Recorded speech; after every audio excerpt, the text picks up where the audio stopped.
What's up, everybody? Dark Knight 316, Robert Wheeler Gaming, and of course, this is the Roundtable Podcast, episode 24. 24. So, today, he brought us in some interesting drinks. I mean, you know what is actually interesting, though, is if you see our main topic there, Call of Duty, I actually have a Monster Zero Sugar Energy, and you know what? You can get rewards for Call of Duty. So, and then he brought me this True Blue Full Throttle from Monster, which most people don't know that this is a Monster brand, but it is. And of course, like always, we're not endorsed by Monster whatsoever. So if Monster wants to endorse us, or us being a sponsor for them, let them do it.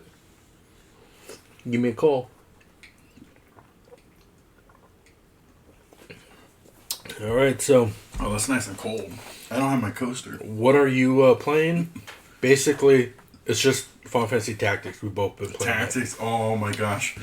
I am having so much fun with that game. I did not realize, how much fun you'd have. Final Fantasy Tactics is my favorite Final Fantasy game of all time. Mm-hmm. It's that and then 4. You've always said that when you were a kid. But I didn't realize how much more fun this is playing it almost 30 years later.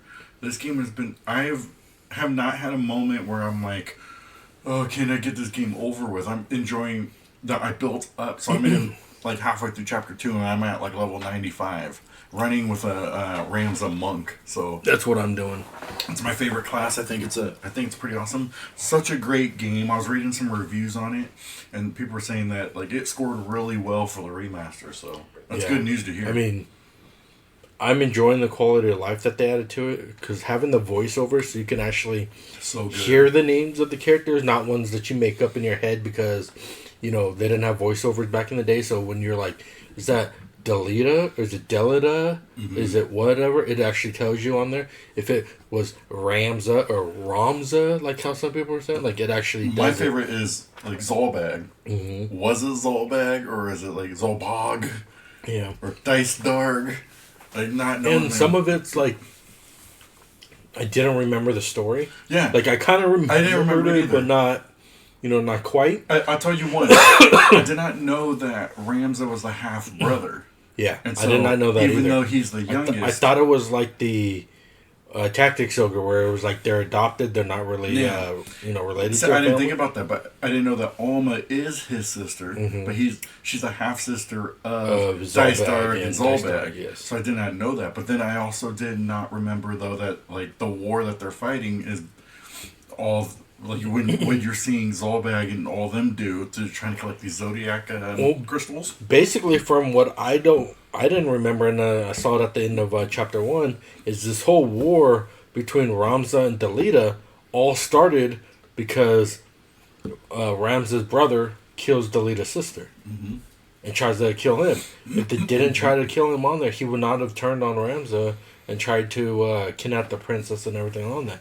So it all did it because Ramza's part of the Buliv family and was, I can't wait to be able to get Cloud. I've been watching some people have gameplay who, they can put a lot more time than me, which sucks because I want to play it more.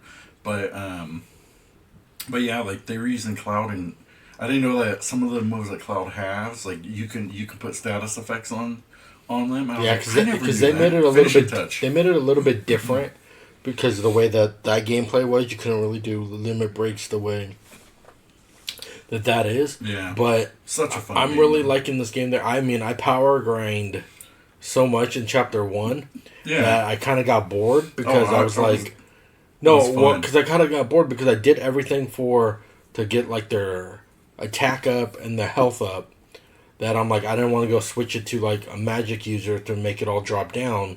So I'm like, I'm just going to continue in chapter, continue the story and finish chapter 1. So it was in this one part where you're in this thief's place because, you went over to a thief's guild and you saved Elmdor, and then the guy, escaped. So they want to seek revenge on you. So you go over there. Well, it's all target person. This is your person of interest. I was there with Ramza. I used the chakra, did a whole full line, killed all of the people there, knocked them all out, yeah. and it was already done. What's interesting though is they're talking Took about me 2 seconds. The arithmetic class, how broken it is. I think it's more broken towards later on in the game because, like, if you did holy, you want to wear gear that protects, that absorbs holy, so then you can just run like, by 4s or by 5s, and then you absorb all that. Because right now the problem I have is using that class of my wizard. Like, yeah, it's a free heal or whatever, but I can't absorb a lot of that stuff, so I have to go and like keep backing out, going, "Oh, can I do this? Can I do this?" Yeah, but why they say that thing's broken is because it goes across the whole arena, the whole area. So you don't have to do it where some of the ones where you only have a small amount of grid and that's all it takes. Yeah. This one does everything. Within the certain parameters that you set. Well, because that's also an instant. Like you don't how you don't have to wait. But you don't have to do the spell What's casting. broken right now is what I've been trying is one of the reaction abilities that you have with the samurai. I was facing a bunch of chocobos. I was trying to get them on my team so I could poach them, and they kept hitting Ramza, and he kept dodging it. So, what's it called? Shirodori or something like that. Is that one? Do you have to have a weapon though? No, you don't. It's no weapon. It's just a reaction ability. So on my monk, I have a dual wield monk with this. I can't pronounce it, but isn't it already dual wielding though? Monks aren't dual wielding. No? So I have a dual wielding monk. And right now I'm going to change it, but I had teleport, but I wanted to try move and gain health. You need to do the ignore elevation from the Dragoon. I haven't. You have to get that one because if you want to get that one yet. If you want to get some of the secret weapons and stuff like that, you need that ability because you can't get to the high parts unless you have that ability. Yeah, I have. Because I was watching some videos where this guy was like, "Oh, if you have low brave, then you have a 90% chance of getting the rare items. The higher the brave, the less chance of you getting the rare item. You'll get the common items." And so he was showing where in this one part where I have high brave though. There's one part where you're fighting all the machine people. There's like 4 hidden items there, and he was able to get all of them. And there's this one shield that says the same thing. It's like the Excelsior or Excelsion shield or whatever. Escutcheon, yeah. Yeah. It says it's the same one, but it's supposed to be a part 2 version. Never says part 2. The only way you can tell the difference is the picture of it is different. So it's a different version of it. And this one protects you from so much. I think it's like 70 or whatever for the protection. I haven't got that far yet because once I get my samurai swords, I'm going to start... Because right now, I've farmed so much, I got over 1 million gil. So, like, I can buy... once you can buy the swords, right then don't have to worry about breaking them. But let's... Alright, so, next story. I don't know if you guys heard this or not, but Microsoft has yet again raised their Game Pass from $19.99 to $29.99 a month for their Ultimate Pass, which makes it roughly around $360 a year. Is it? No. No, this is a different story. You want me to go to the Xbox one? This one? Yeah. There we go. Yeah. And so, what they're claiming is this is a good price on there because now it adds Fortnite crew money and Ubisoft Classics to justify their cost. What's Fortnite crew? It's basically you get money like the star points or whatever like that you can do in-game currency. I've never get that in-game. Yeah, but you get that every like month or whatever. And so basically, what it is you no longer get day one games on the Game Pass. You get it within the year. So for Call of Duty, for instance, if it came out in November, you're not going to get it day one on Game Pass. You may get it in December. You may get it on Game Pass, but you're not going to get it day one. Now, the question I ask to you and to the audience out there is, how long before Sony and Nintendo follow through? Well, I think Nintendo is going to take a little bit longer because they don't have... I think the only way that they will do it is because of the GameCube. games that they're adding, but they're still kind of slowly adding stuff like that, and you don't really see too much. And I think a lot with Nintendo is they can get by on their first party. Like, they don't have to put it up on a subscription because they don't have really like a subscription model. Yeah, but their online thing is for you to play online and for you to download the classics. So they're banking on the classics. Yeah, so they could raise it for the classics. They don't have anything of a sense of like they're going to put the new Mario game on, Yeah, they haven't done anything like that. So their subscription isn't really built like that. They would be like, I think they would mess with you to be like, oh, you want to play GameCube games? We'll raise more. Mm-hmm. Oh, we can put Wii games on here. And so I think that's how they would get it but their subscription model isn't justified like how Sony and Xbox is. But I could see Sony doing it. I could see them doing it because they already raised their one price already, like I think a couple years ago, for their but I don't see them. I mean, if they're smart enough, I think they stand where they're at because they can't add any more value that's going to justify. They were going to add Crunchyroll to it. Yeah, but even with that still wouldn't justify the fact that, like, how many people are like, oh, you need to add God of War Day 1. So now they have God of War and people aren't like... Well, I mean, they want the people, like Sony fans and stuff were saying, like, well, you should be like Microsoft to go do Day 1. So. But Sony was smart enough to not do that because of how you see this one. Because, like, if you look at our story about the Call of Duty one, if you want to click on that one, they said that with Call of Duty... They lost $300 million in sales due to putting it on Game Pass on day one. So that's why they're saying that they're no longer doing it because they're losing money on it. So if Sony followed suit and put their first party games on there, they're going to lose a lot of money because Sony said specifically that if we put it on our services, then it loses the sales of the physical versions or the digital versions because you're not going to buy it because why would I buy it? I already have it on the Game Pass. I think we talked about something like that in one of our podcasts recently because you got to think, like, I put an example, I would say, like, let's say something like God of War, for instance. If you put it day one, even though they're not pushing for physical sales, you think physical copies aren't going to do well. People who already have the Game Pass are just going to say, like PlayStation Plus, oh, I downloaded it, I played it, I got through it, whatever, I liked it, didn't like it. So now you did all that, you got all your downloads, and then 6 months from now, maybe you take it off. Not necessarily people aren't not buying that game 6 months later because, oh, you already sold your game. Whereas if you reverse the model and you said, get all the sales now, and then like a year or two later, when the sales start to tail off, you put it on there, and then people go, oh, yeah, I never bought this game. I'll try it. I'll do this. I'll do that. And then that's how you generate. If you put up day one, your sales are going to fall off. Part of Microsoft's justification for raising the price is to say it's because of the tariffs. Now, everybody, including IGN, called their bluff on it, saying that how could you charge tariffs on something that's digital? There's nothing in there that you're creating to cause for the sales on it. I mean, even GameStop is calling their bluff, saying that we're going to be selling the cards at the old price on it because we have all these cards that we got to go and sell through that Microsoft's not buying back. Yeah, but here's the thing. How could the tariffs be a problem? I don't know if we could read it on the screen, but I don't know if I could scroll down a little bit. But look at this.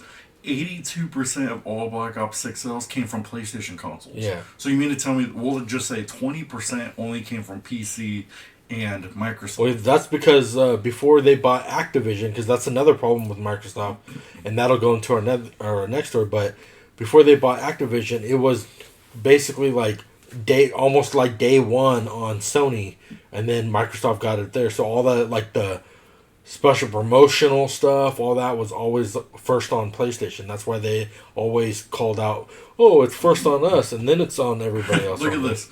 So they said that the subscription of Game Pass has slowed since 2020, and Microsoft hasn't shared their subscriber numbers since it hit 34 million in 2024. So if it slowed since 2020, 34 million might be a low number. Yeah. And they might say, oh, we projected 30 million, even though they might have projected higher. But you got to think, though, if it slowed since 2020 and you only have 34 million.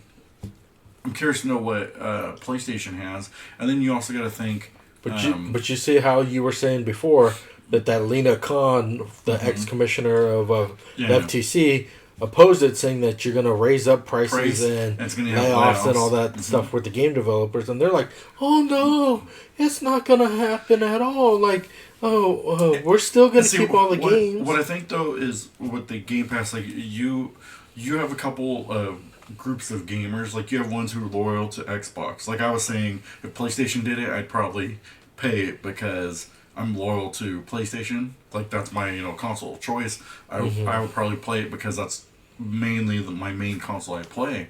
But I mean, I cancel my subscription to Xbox because I'm like, I only play a couple games a month just to try them out and see how I like things. I'm not spending $30 for just playing like 1 or 2 games I downloaded maybe to play less than 5 hours a week. And a lot of people are not liking this Black Ops 7 from Activision and stuff because they brought back the wall running. People hated the wall running in Black Ops. That's why they got rid of it and went back to boots on the ground and their other one because all the wall running and all that stuff. Battlefield's going to put Black Ops 7 into... Because you even got to think, why do you have 7 Black Ops? Like, you can't come up with a new game that you have to have 7 Black Ops, 6 Modern Warfares. Like, you've been around how long? You can't come up with another name for Call of Duty? You have Advanced War. You had, Vanguard. Even though the games might not have been, like... But Ghost was really good. I liked Ghost. But, like, you have these other ones that you could technically say, oh, you know what, here's this, but then if it wasn't a good, promote your zombies, like you had to do with Infinity Warfare. Yeah. When it was like, oh, it did the remaster. It wasn't a good game, but they did the remaster of Call of Duty 4, and then that's what ended up selling it. Like, you could do things like that, but to think, like, your 2 biggest ones were Black Ops and Modern Warfare, and you just keep milking it to bring it out, like... I was like, oh, you know what? I would want to try Black Ops, but then I look and I'm like, you got 7 of them? And then when you changed up the story in Modern Warfare, it didn't feel like what I remember playing every year buying a Call of Duty, because I was like, oh, 4 was the greatest. Modern Warfare was good. Black Ops 1 I really liked. They also got backlash for, I think it was Black Ops 6 or Call of Duty whatever one, where it was just basically like a launch up screen. So basically it's like you already had the game, but then you're paying $60 and then it just adds a launch-in screen so you can launch into the game. So it basically wasn't like a brand new game, it was just an add-on. You got to think of that too though. Like, so then you have 7 and then Warzone's real popular. So you mean to tell me that people are playing 7 and we're playing Warzone, and it's like, so you got a specific amount of gamers who are just like, they're in the Call of Duty circle, but that's pretty much all they're playing. So you figure that's why 82% is on PlayStation. Not just for the PlayStation, but like I personally, for Call of Duty, I say that fatigue. They have too much stuff in it. Where it's like they put all the stuff where like the single player games are usually hit or miss on there, but then they do the multiplayer game where it's the competitive multiplayer game. Then they add in zombies, and then now they added in like the Warzone. I think what they should just do is make it all separate. Don't even do the single player one, because majority of people don't play the single player game. They're only playing the multiplayer. So just make a multiplayer like loadout where maybe it's like Call of Duty Elite, and then you can load in all these games and you can go play like that. Because some people like only the zombies, and that's all that they play is the zombies. Some people like the competitive multiplayer, and that's all they play. So just have that. Well, I don't know. Because the single, and then you don't even have to charge the $80 for it. I'll give you one, for instance. Vanguard. When I played Vanguard, I thought the zombies were actually pretty good, but the single player, I did not like the single player. So that's what I said. It's a hit or miss on single player. I would not have paid $60 just for the zombies, because I'm not a big fan of zombies. But this zombies one was actually pretty entertaining. But people were fans of zombies. I think the biggest issue with the single player is they keep adding like they add like 4, like in Vanguard, for instance, it came from 4 perspectives. Like, you need to stop doing that. Because you can't come up with anything. That's, and then it's like, oh, I'm playing with this lady who's like a, like she's, like she has these abilities, she can sneak up on people and stuff. And it's like, that's not Call of Duty. And you think about the other Black Ops ones, like they have it where it's people like you guys, 4-player campaign. You guys get like that's not. It's fun if you can do a 4-player campaign of like co-op and run around, but not make your whole single. Like if I can play it through single player and I'm fine. Yeah, but do I you don't need to maybe rely like on Call of Duty, like maybe like Borderlands per se. Yeah, where you could do single player there, but then you can run with the co-op, mm-hmm. and it makes then the enemies more frequent and like a little bit harder. Yeah. And then if you do single, like you can still run it as a single player game. But what you start to see with Call of Duty though is Call of Duty is coming to the point where they don't have new. Yeah, they can't come up with anything. So they're just running with the same two games. And they're trying to compete because like with the last Call of Duty that they had, they kind of went the whole Fortnite route, where they added like Beavis and Butthead skins on there. Mm-hmm. They added Jay and Silent Bob skins on there. And I was like, that's not Call of Duty. That's Fortnite. Like Call of Duty has lost its uniqueness that made them the successful shooter on it. Mm-hmm. That beat out beat out Battlefield, beat out all the other. And you got to remember the Battlefield. It was like 3 was really good, mm-hmm. and it was like 4 was getting up there, and the Battlefield came to that point where they started releasing like you got to 2042, and then you named it Battlefield 1, and mm-hmm. you're like, what are you doing? They started to get their fatigue, and then they stopped. And they stopped kind of I'm hoping they understood their failure of 2042, mm-hmm. and they came back with Battlefield 6, and hopefully that game shatters like I'm not big on EA or anything, but mm-hmm. it's like hopefully it shatters the records because you got to think the way that they did the game. I'm hoping the single player is good and things like that. Like the way that they did the game, you got to think like Call of Duty's at that point where they need to start coming up with something innovating. Like zombies, you innovated mm-hmm. with zombies, and everybody loves zombies. Like you got to start coming up with more because you got to think at the end of Advanced Warfare, when you played kind of that one mode they had, and then they had the zombies on it. Yeah. Why can't you expand on that? Make a more Advanced Warfare, or even make a good like modern warfare. People didn't want Advanced Wars because when they started getting to where I had jetpacks and I started running on the walls and stuff like that, like that is not Call of Duty. Call of Duty's boots on the ground. You got your guns. Even you do that though, kind of stuff. Instead of calling it modern warfare, why don't you come up with a game that is like a modern type of boots on the ground type? But like you don't have to call it modern warfare, but you don't have to have it where it's like what we're seeing today. Call of Duty planes, and it's just flying around in Call of Duty planes. I'm thinking boats, but or do boats. Like I haven't seen Call of Duty. The appeal of why don't they do Call of Duty Navy SEALs? See? And it's just all boats and stuff like that. But I haven't seen Call of Duty because like I think I started losing the appeal of Call of Duty when they made the online like a Fortnite when they had the zones and mm-hmm. the zones got smaller. But I started losing the appeal of Call of Duty probably I'm gonna say after. The Advanced Warfare?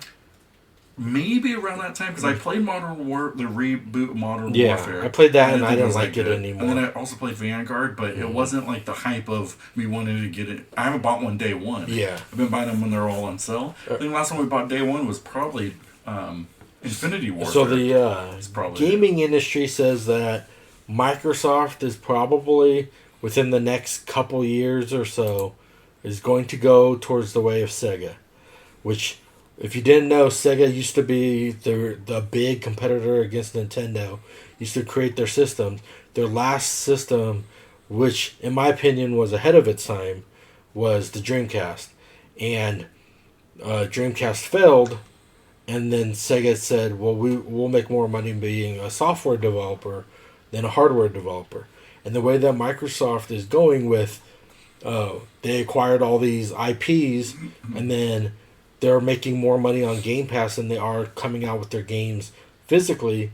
And their last systems weren't really popular because they weren't pushing them. They were pushing, Game Pass is on everything. Game Pass, you can get it on PC, you can get it on your refrigerator, you can get it on your TV, you can get it wherever on there. They're pushing that more. That industry saying that they will just be like Sega and just create games for every console, because I mean they're already putting their games on PlayStation, and it's going to be coming to the Nintendo Switch pretty soon as well. So, what is Microsoft? Microsoft's not a competitive. This system. article is saying though it's like kind of following the footsteps because look, Xbox had it struggled in other markets outside of North America, but then like the 360 took off, which is true. Yes. But you see how like Sega Genesis took off. So this one's kind of comparing the same way that like both of them made huge mistakes that push fans away, like things like that. You look at.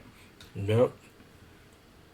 Just saying, it shows that was similar places to that both managed to fumble the bag at the height of their success, which gave them the chance for everybody else to catch up. So it's basically the same deal, and it is pretty sad because when you start having competition and good competition, it makes it for the other companies to innovate. Because if you figure, like, let's say it's just Sony in the market, well, why does Sony have to innovate? They could just bring out the same thing over the same thing. Like for instance, Call of Duty. It's the same thing every single year. Just a different, like, it's either Black Ops or it's Modern Warfare. It's the same thing. So unless somebody else is competition, like maybe Battlefield might, if it's competition, they're not going to innovate. They're not going to try something new because it's the same. Look, exactly what you just said here. The Dreamcast in '99 proved to be ahead of its time in many ways, especially in the focus of online play, strong library of first-party games like Sonic Adventure, and third-party games like Quake. See, that's what, and I think. But the downfall with Dreamcast was the online, because people were saying it was ahead of their time. Yeah, people were saying nobody wants to go play their games online. Everybody wants to stay at home and play the game. Yeah. Which Dreamcast was looking future-proof, because when Microsoft came out with their Xbox, they had their Xbox Live where you could go online and do it, and that's what then everybody started to go. But think about it. Do you think though that if like Xbox partnered with Sega, Sega could give them advice to be like, hey, here's the mistakes we made. Like, you're running into those exact same mistakes. No, here's how we can help you fix it. Because I think the problem right now with Microsoft is because they're going through the transition of a new CEO and the head thing. So they want to do a different direction. Because with the Phil Spencer guy, he was saying that that Microsoft as a whole, as a company, didn't want to get into the gaming division. He had to convince them that there's a market for it. So it's kind of like, I don't know how old you guys are out there, but it's kind of like the whole WCW Ted Turner nobody wants fiasco about that, is because when Ted Turner, he loved wrestling, so he bought WCW and he turned WCW to make it a competitor against WWE, and that's what made WWE had to go and innovate and stuff. But then he sold Time Warner to AOL, and when AOL went and did their merger and stuff, they were looking on the board going, "Oh, we don't like wrestling. We don't want to do it, even though it's making a bunch of money here, but we don't like that." So then they went and got rid of it and didn't put any money into it. So then that's why it tanked and went under, and then, of course, WWE had to go buy out them. So it's basically the same thing here. So let's look at it this way. So let's say the company Xbox was handed over to you. You gave them 3 things to say, this is how we're going to be. We don't want to lose Xbox. We want to make it competitive again. What were the 3 things you'd give them to say? One, I would make a physical games. Don't make it digital. Even though I know it's cheaper, but people want physical games. I would make the hardware, when it comes out, cheap.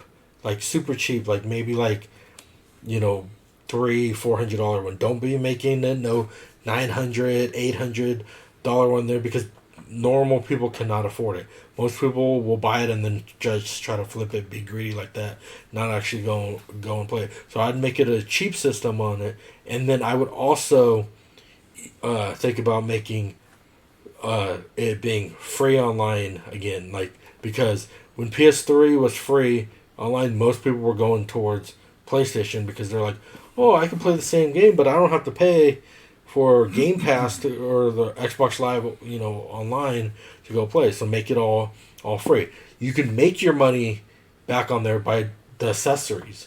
Because basically that's how iPhone does it. They sell a lot, and then their accessories is what they're making it all on there. So you can make a cheaper system, but then you sell like the controllers for high, or you sell the games for cheaper on there. Or you can even do it where the physical games at one price, the digital games cheaper because you don't have to make any of the plastic or anything like that if you really wanted to. But I think that making everything cheaper on there, and don't be blaming it on tariffs or anything like that, because you can find a different way to make amends on how to make it more powerful. You don't have to buy the chips from China or buy the chips overseas on stuff like that. You can find a different way of building this stuff here. You just don't want to because you'd rather have the cheaper stuff over there so that you can make all full profit on there. But I would think doing it where you make everything cheaper so it's more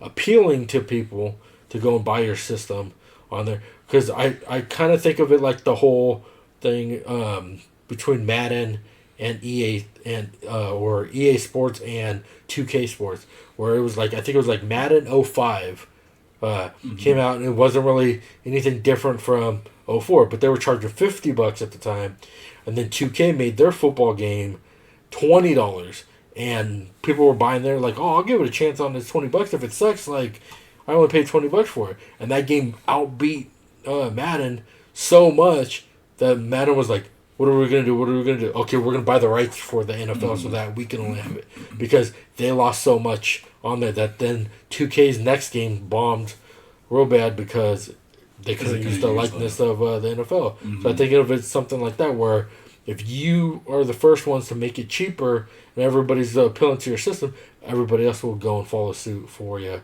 on there. And I think that's the way that if Xbox wants to become number one in the hardware and beat out Nintendo and beat out Sony, you need to make your next system really affordable. Make it cheaper than the Switch 2. Way cheaper than Sony comes out on there. And don't do any of these stupid gimmick stuff like you did before when you brought out the, I think it was the Xbox One, where you're like, oh, it has to be connected to a TV with a cable provider on there because we're always on. You can use it as a TiVo and stuff. I was like, nobody wanted that. I don't know. Like, you should have fired your guy that came up with that idea there, because that's not innovative on that, and especially with like the Kinect.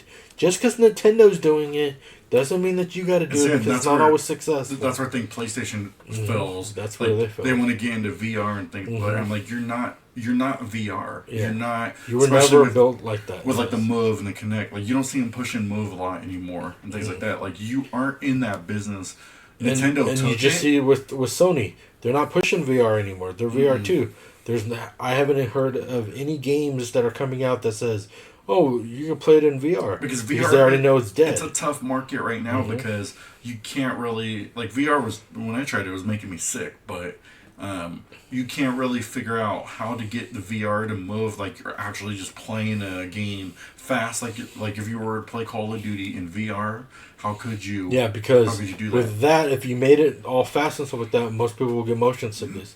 You have to do the ones with the zones where you point and click, because then that doesn't mess up your brain of thinking that, everything's moving, that gives you that motion sickness. But when you do that point and click type thing, it's not as fun because it doesn't seem like, it's a game. It's like you're playing the PC. So they haven't made that distinguish yet for VR, but also you don't hear anything about VR anymore. You don't hear about the Meta. You don't hear about the Oscillate. You don't hear about Sony VR. You don't hear anything coming. Oh, check out this new game on VR. Like, you don't hear anything about that because I don't think it's popular anymore.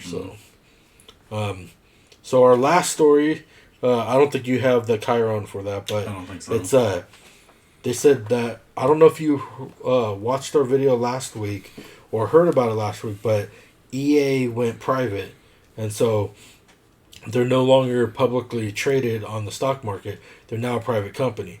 But because of this, EA is in massive amount of debt that there's rumors that EA may have to sell off some of its IPs to anybody who wants to go buy it. And one of their IPs that they're considering to sell to consolidate their debt is BioWare. And if you're not for sure, know who BioWare is the one that made the Mass Effect games, made the Dragon Age games, old school KOTOR games, all that. They were a big RPG company, but a lot of this ones for EA, they're going to have to sell a lot. So if they sell all their popular IP. I don't know if EA is going to be a gaming one, because I mean, what are they going to have? Madden. What's your thoughts? You think it's all going to just be a sports I think system so. and maybe a war one? Because Battlefield's with the EA. Well, so I think it's a little bit tough because I think as the company, like with any company, you look where your strongest divisions are. In this case, for like what's your strongest games? Is BioWare strong enough that they could say like, well, with the latest Dragon Age, it bombed. It bombed. So yeah, but you think like, can Mass Effect be something that could bring me in millions? If they do it right, millions? It could make them a million. So I think people that are waiting on it. I think then you evaluate BioWare and you go, okay, like let's say your two top games, your Mass Effect and then your Dragon Age. Dragon Age hasn't been performing well. Mass Effect has been performing okay since our last entry.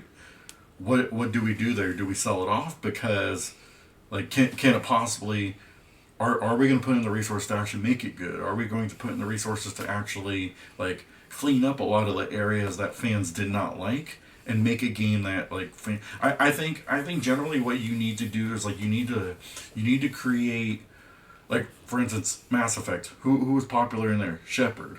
So you want to be able to then say, okay, if we created a story of Shepard, do you do an origin story? No, I am not for origin stories, but like how can you write it to where fans would be like, oh my gosh, Shepard came back. I want to play a Shepard. Like the next entry was supposed to be like that, but they've been having problems in BioWare where one writer gets fired and leaves it, another one comes back, and they've been making trying to make Mass Effect 4 or 5, however they want to do it, for like over 10 years now, and so nobody even knows if it's even going to be coming out. They showed the one little snippet of it where you saw Liara on, like, she finds a scanner that says the N7, which is Shepard's last one on there. So you're thinking, oh, maybe he might be there. It looked like it's a 4-party team, which would be cool on there. So you don't know how the story is going to be because they didn't leave anything on it. But with the recent with the Dragon Age game, they bombed that so bad and they changed the story and they lost the essence of what made Dragon Age Dragon Age. So people are afraid that that's what's going to happen with Mass Effect. Like, you can have the mechanics of Dragon Age be terrible, but the story could be really good that like you overlook. You can have a game that has a really good story, but like it plays terrible. People will love it because they really can connect with the story. Yeah, but with the latest Dragon Age, I got it for free on PlayStation but Plus, it did nothing to compare it with Inquisition, because it was supposed to continue off from Inquisition, because if you played I'll spoil Inquisition because it's been like 20 years or whatever it's been out. But anyway, like your own teammate turns on you and becomes like the anchor of the realms, because his name was Solus, and so he had no soul basically, and so he was the dark elf. And he ends up getting the anchor that the last guy had the anchor. And when you killed him, he stole the anchor and he was supposed to put it into the realms and destroy it so that nobody can come back there. But he ended up opening up the veil and became the evil bad guy on it. In this one, they hardly even talk about it. They made it into a different town and everything on there. So you don't really know what happens to Solus or anything like that. So you're like, so this is just side story. Are we going to come back to it? Like, and then they tried making a multiplayer in Inquisition, but that thing bombed. And so, like, they've been making bad decisions upon bad decisions. That's why people are afraid that the next Mass Effect is going to suffer. If they did a Dragon Age kind of like the Elder Scrolls, because isn't Elder Scrolls pretty popular online? Yes. So if they did it in like a realm like that, do you think Dragon Age could possibly be popular of a multiplayer online that you could do? Like you release your new game, have a component like that, and then focus on just pushing it. I don't know if it would really do it, because Dragon Age was never a multiplayer type one. It was more I mean, the original Dragon Age was actually more of a strategy game, like RTS. You basically, like, I'll point, this character goes this way, this character goes that way, and then we hit the button to go and attack and stuff, and they follow the orders on there. Now Mass Effect, it was originally the same thing where point and click and it was a strategy game. But then they made their multiplayer component and it was actually fun, where you can have your own squad coming up and shooting the aliens, and then you had to escape and stuff like that. Like that made that fun. Dragon Age tried to do it, but because Dragon Age is not the same as a Mass Effect, that's why it didn't work, because Dragon Age is all about magics and dragons and monsters and stuff like that, where Mass Effect is more about like military shooting, and you got human character but non-human character, but it's all a military battling type concept on it. It's not really like magic using per se. Go back to Andromeda and finish that online. But I mean, Andromeda was alright. Yeah. But that's the essence on it. So if you think BioWare gets bought by another company, what company do you think will buy it, and do you think that they could save Mass Effect? I mean, it depends. You got to think of a company who's good with that type of game. Yeah. What company would you say? I can't really think of one that would be good enough. I would say Sony, but Sony's not good with like shooters like that. So Sony wouldn't be good. Gosh, I can't think of a company who would be good with that type of game. So I wouldn't know. You wouldn't think like Square Enix would be good with RPGs with the shooters? And not stuff? with the shooters like that. Because I mean, like, look at Outriders. Yeah, it was okay. It was okay. It wasn't super popular. I don't think. You think maybe Atlas Sega? I don't think Sega could do it, because Sega's biggest. What about Bethesda? I mean, they'd be within their own company. If It'd be within Microsoft. Yeah. I think it's a little tough because Mass Effect is a great franchise, but it's hard to pitch it to a company who's actually gonna like take care of it and build it. What about IDOS? Because they had Tomb Raider, and that used to be Sony. I mean, it used to be Square Crystal Enix. Dynamics still have them, but they sold it. They sold the IP.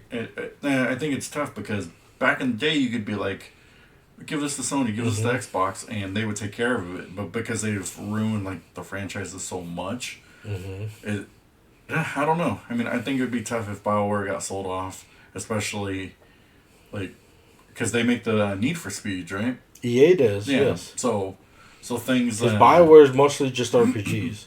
Yeah, BioWare doesn't really make anything else. So I mean, Square Enix could take it, but they'd have to really make it more. I don't appealing. like. I can't. I don't see them making it because one, they don't really make they're the shooters. King RPGs. Yeah, but they don't really make shooters, like a shooting RPG. Because like, Outriders is the only one I can think of. Yeah, and that did like mediocre. It was a fun game. I liked it. So maybe the developers of Helldivers. Maybe I could see that making. Maybe. Or maybe BioWare just needs to split off on its own and be more of like an independent, like Bethesda. Maybe what they need is somebody like how Expedition 33 did, where a bunch of guys working from Ubisoft and just be independent like that. Leaves maybe that's what they need to do. Maybe that's what they need to do. Somebody needs to get together like an independent company that can scrounge up enough money and say, we will buy BioWare. Make it an independent, and then just make the game. Yeah, because the original writer that was in BioWare that was doing the Mass Effect one left. And I don't remember what company he went to. Yeah. But it's like, maybe if he sees that BioWare is going to be for sale, maybe he might go, oh yeah, maybe I'll buy it and we'll get our old guys together and we'll come up with the next Mass Effect. Because that's the one thing I am worried about, because I like the Mass Effect franchise. I liked how Mass Effect is a really good franchise. Like, yeah, it was really good. My favorite. I mean, Andromeda was like okay. Like I could see like it's not the same, as it's a little bit different on there, but like that's still fine. It still played kind of like a Mass Effect. But seeing the stuff for Mass Effect 4 or 5, whatever they're gonna call it, made me be like, oh yeah, this is gonna be good. But then when I saw what they did to Dragon Age and they ruined the whole story and they ruined everything there, it makes me like, but you know what? Maybe they should just not even bring out Mass Effect. If somebody were able to buy BioWare that isn't like a big name, they're more independent. I think it would actually probably be good, because you will have people who are going to buy it, who actually care for the franchise, care for like the genre of the type. I think they would take care of it much better than say like you gave it a Square Enix and they'd be like, well, we're putting money over here because at the end of the day, it's amount of units that you sell to bring back your money. So I think if you have an independent company who's like, I can only throw in this much money into it, they're willing to take the necessary risk to make the game really good. Whereas you got to think like, if Xbox does it, they go, oh, we'll release day one patch. Well, really, like people are going to be like, I'm working all these hours to make the game really good. That's the next thing with the previous story of how would I make Xbox better. Get rid of the day one crap. Like all that stuff should be on the disc, ready to ship without any fixes. You fix the bugs later. Or don't even have bugs on there. Like you should be having your QA people go thorough through the game of every possible thing of how to do it before the game shipped. Because back in the day, like with cartridge bases and even with Sony when it wasn't online, like there was never any problems with the games on there. And if there was, you were screwed because you would have not really been able to do it. You didn't really know about it if it ran less frames per second or if there was something that like you wouldn't really know that this gun was overpowered, or you'd enjoy it that it was overpowered. Now, like what they did back in the day, which a lot of people didn't know, is when they released the game as the greatest hits or whatever, they fixed all that stuff on it, so they wrote the code on it, so it was a little bit different. But you wouldn't have known that because you already thought, I already had the game. That was always my thing in like the PS3 era, where you would get a game and they'd release all the DLC, and I'd be like, that's too expensive, but then I could trade in like my Batman Arkham and get the Game of the Year edition and only pay like $10 difference. And you have it all up on there. I always like that. Like DLCs was never my favorite one because I understand the reason why it's done, but it was always where like if I put in 100 hours in your game, unless your game is like a Final Fantasy Tactics, I'm not willing to put in an extra 100 hours in that game. So like Final Fantasy 16. I bought the DLC when it was cheap. I want to go back and play it, but it's not like there's a lot of games where I think like I bought the DLC and if you have a game not interesting going really and you back. Put in a New Game Plus, the New Game Plus should be different. It shouldn't be like the same story, just that you're OP'd. It should be like maybe like it could be the same story, but then now there's twists involved in it. Like kind of like if you remember back in the day with Super Mario Brothers 1, if you beat that game and you started back in World 1-1. Now they replaced the Goombas with the little helmet guys on there, so it made it a little bit harder. It ramped up the difficulty, so it made it a little bit different game because now you're like, oh wait, this used to be a Goomba. Oh, now it's a flying Koopa. Like it made it different. So I think that would be better for the new a New Game Plus to do that. Also, like I think Nintendo right now is screwing over people with their day one DLCs and stuff like that, because I don't know if you remember, but with Pokemon, they revealed the Pokemon game coming out, but they already have paid DLC that's going to be coming out as well. Like, how is there paid DLC and the game's not even out yet, and they already have it right there? They're being too greedy, and so I'm like, if you're going to be too greedy, you're going to fail, and that's what I think about that. But yeah, that's all the stories we have there. I hope you think that this was interesting. A dump on Xbox Day basically on there. Tell us your comments below what you think about it. What do you think would you do if you had the reins of having Xbox to try to make them relevant again? Or what companies do you think BioWare should be bought from, and how would you make BioWare great again on there? This is the Roundtable Podcast. I'm Dark Knight 316. This is Robert Wheeler Gaming. He has his weekly Robert's Roundup on there, and on occasion he has his collection videos. We also do a wrestling and football podcast. Let's go. That comes out a week again. So yeah, just like and subscribe to our channel so we can do more of this and have more interactions with everybody. I mean, we made it to episode 24. I mean, 25 next week. 25 next week. Let's see how tired we are after vacation. Let's get it up to 100. So we keep pushing for 100. But remember, guys, as always, God bless you guys, and remember, keep gaming. Keep gaming. Keep gaming and having fun. Yeah, we'll see you on the next one. Thanks, guys. Yep.